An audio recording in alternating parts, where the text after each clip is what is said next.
Yesterday, I reviewed a repo. Every check was green. The developer thought it was production ready. It wasn't. Here's the thing. Your pipeline could be in that exact same spot right now, and nothing would tell you. No failed check, no red X, no warning. It would just quietly be wrong.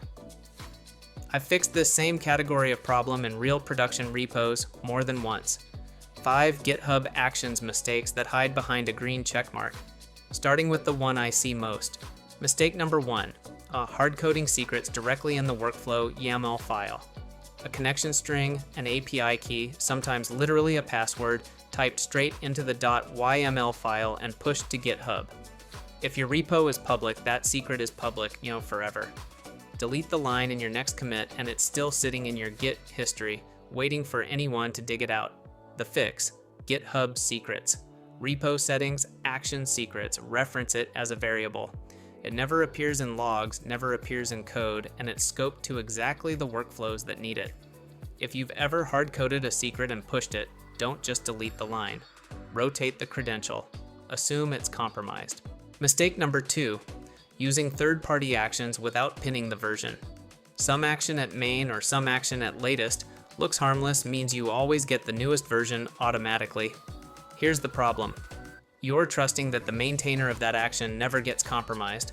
Real supply chain attacks have hijacked popular GitHub actions, and every pipeline pulling @main pulled in malicious code with zero warning. The fix: pin to a specific commit SHA, not just a version tag. Tags move. ASHA doesn't.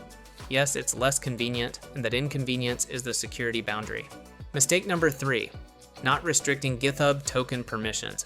By default, a lot of repos hand that token broad read and write access, contents, pull requests, packages. Most workflows don't need anywhere close to that. If any step runs untrusted code, like a dependency with a malicious post-install script, that code inherits the token's permissions. Broad permissions mean broad blast radius. The fix: set permissions explicitly at the top of the workflow. Read only by default. Add write access only for the exact permission a job actually needs. 2 minutes of configuration, dramatically smaller blast radius. Mistake number 4, no concurrency control on deployment workflows. 2 commits pushed close together or a rerun while the original's still running. Now 2 deployment jobs are racing the same environment. I've seen this cause partial deploys, Terraform state conflicts, 2 app versions fighting over the same slot until one just fails with a lock error that takes 20 minutes to diagnose. The fix: a concurrency block grouped by branch or environment with cancel in progress. New deploy cancels the stale one automatically. 4 lines of YAML saves you a whole category of why is production behaving weird. Mistake number 5, not caching dependencies between runs. No caching means every run downloads every package from scratch. Node modules, pip packages, providers, whatever your stack uses. For a real project, that's minutes multiplied by every single run, plus it's burning your actions minutes budget for nothing. I've seen teams cut average build time by over 60% just by adding proper caching. The fix: actions/cache, or the caching built into setup actions, keyed on your lock file hash. 10 minutes to set up pays for itself on the very next run. Notice what all 5 of these have in common.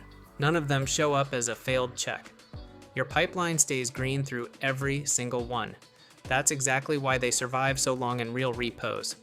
If 2 of these 5 are sitting in your pipeline right now, that's worth fixing this week, not someday.